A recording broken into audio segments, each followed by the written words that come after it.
Hello, my name is Helmut Flasch, and today we're gathered here to talk about what you the small business owner, and me, the small business owner, the doctor, what we can learn from President-elect Mr. Barack Obama.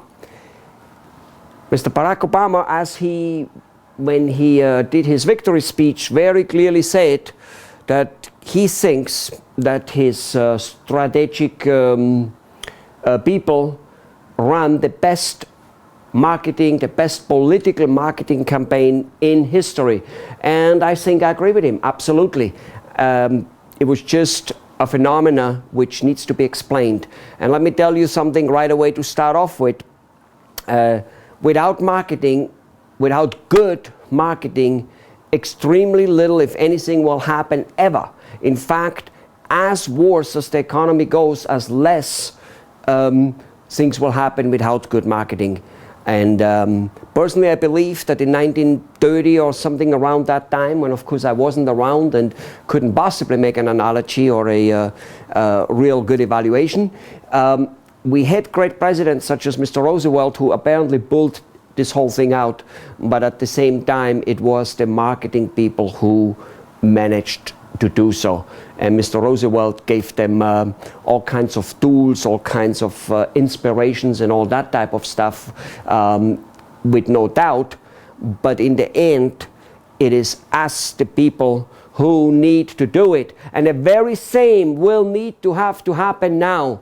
The truth of the matter is, in my book, Double Your Business But Not Your Trouble, I started off in the first chapter clearly stating that it is not the president's job to make us wealthy and healthy and all those type of things. After all, the Constitution does not guarantee happiness, but the pursuit of happiness.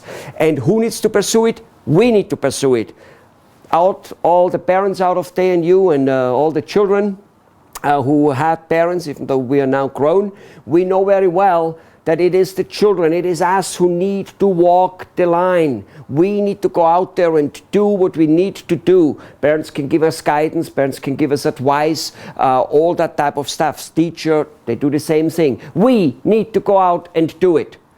It is us, the small business owner. I don't know how many millions of us are out there, 5 or 6 or 10 million small business owners who have the largest part of the economy going. We are the one who employ the most people combined. We are the one who need to hire 1 or 2 or 3 more employees, not just for the sake of hiring them and then go broke, but we need to do marketing so that we can do it. In fact, what about if we do hire the people in order to market the new people? They're not part of the distribution, they're not part of the creating your product, like when you're a dentist or a hygienist, or when you're a carpet cleaner, to the people who clean the carpet, or a mechanic, the mechanics. No, but what about if you just hire marketing people in order to get you actually going? What about that? What about if we do that? Right there, millions of people would have a job and you would have a better business. With no doubt, you know, we keep saying that it's a proven fact, I guess, that in this political campaign, both parties spent way more money than ever before. Some people criticized that and said, well, what could we do with all that money? Nothing we could do with all that money if we don't do it right. And because they spend the money, because Mr. Obama was able to raise more money than anyone else in history, it was part of him becoming the President of the United States. So, personally, I think the money was well spent, because I do think we're going to have a great president who can and will change not just America, but the world. But this is not about politics, this is about how he went about it. Even how Mr. McCain went about it, how Hillary Clinton went about it when they did it, and I'm going to go into that mechanics. But before I go into the mechanics, there is something else I do need to talk about. The mechanics of how to do marketing is what this video is all about, what we can learn there from Mr. Obama. But actually, first I want to also mention slightly how important it is that Mr. Obama, self-confident, as you probably have noticed, looking into the future, being able, most likely, I've never spoken to him whether he does that, but I can almost guarantee you, he imagines a certain future. And here is the thing, he doesn't just imagine that future, I'm almost sure of, which whatever that might be, the beautiful country, the growing, everybody having a job, things going rather well, more peace on earth than right now without having to go out and make wars, all those type of things, elderly people having health care. I'm very sure he imagines that. I'm very sure that that's what he imagines. But I'm also very sure of the next step, and please pay attention to this. I'm also sure he constantly imagines how he goes about doing it. What steps will he take to do so? All right? I'm very sure he does that. All successful people, in fact, all people, period, when they achieve something, they dream something today, which we can call imagination. They also do not forget to dream how to go about it. Detailed. Very, very, very detailed. They imagine all the problems which possibly could come up, and then go ahead and imagine solutions to it, not just the solution, but also the steps of the solution. Imagining problems is a far cry from looking at problems and saying, oh my God, it can't be done, this is so tough. No! They're prepping themselves up, they get high on those emotions.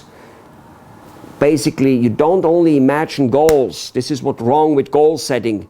People stop at setting the goal. I want a house, I want a good wife, I want lots of money, I want vacation, I want fame.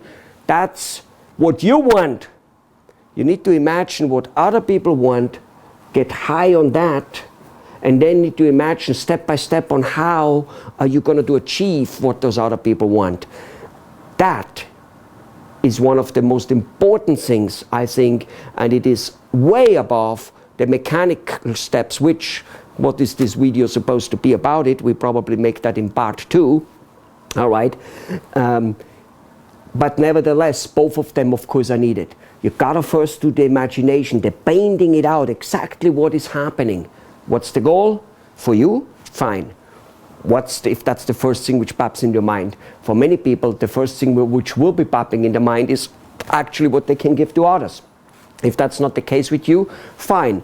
Get the goal which pops into your mind of what you want. I got that, fine. But please, at that moment, go and start looking at what can you give to others so that you can reach your goal.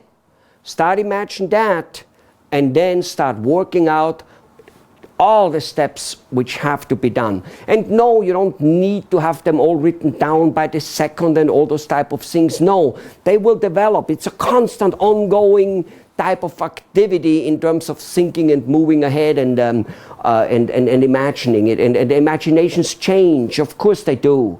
But they will be aligned into a certain direction nevertheless. This, I think, is extremely major important, but in the next few minutes, in the part 2, as we're going to cut this, we're going to talk about approximately 5, maybe 6 steps, which physically you and me can do to boom our business in terms of real doable marketing activities, which the things which we can learn from President-elect Mr. Barack Obama. See you on the part 2.